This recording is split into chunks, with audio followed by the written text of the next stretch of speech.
You guys, this movie was so good and it was so fun and family-oriented. Can you talk a little bit about the family themes as well as what you think the kids will react to most? Yeah, I mean, I think, you know, the family themes, look, I was really excited about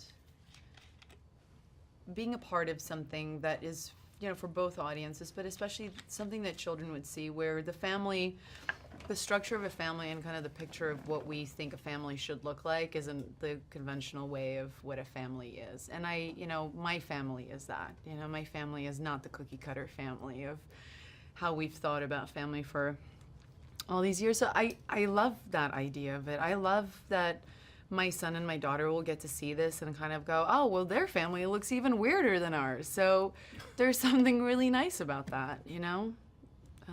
That love is love. A beetle and a monkey hook up? Yeah, you know, love is, love comes in all different shapes and ways, and, you know, it's just, that's the beauty of it.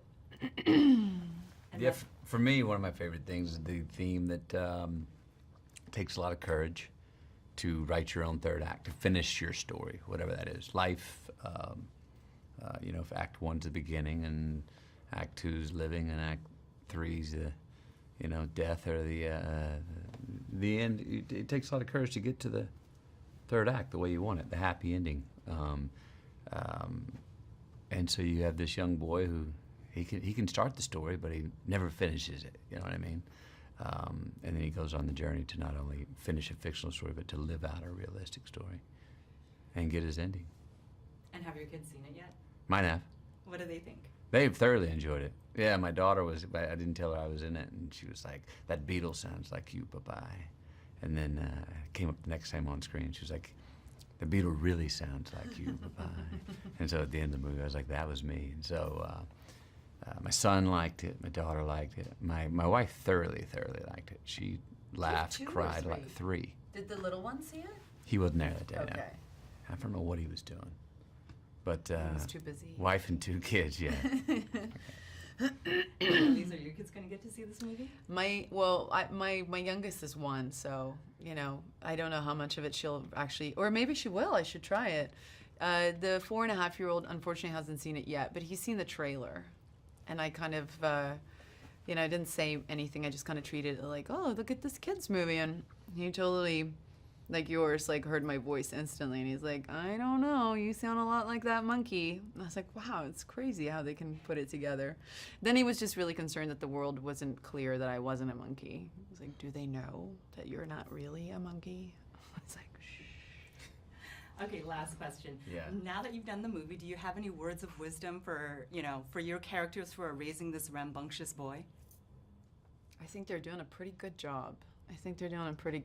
You know, I think the greatest thing one of the greatest things that you can do as a parent is to really kind of see your children for who they really are and encourage them to be exactly that.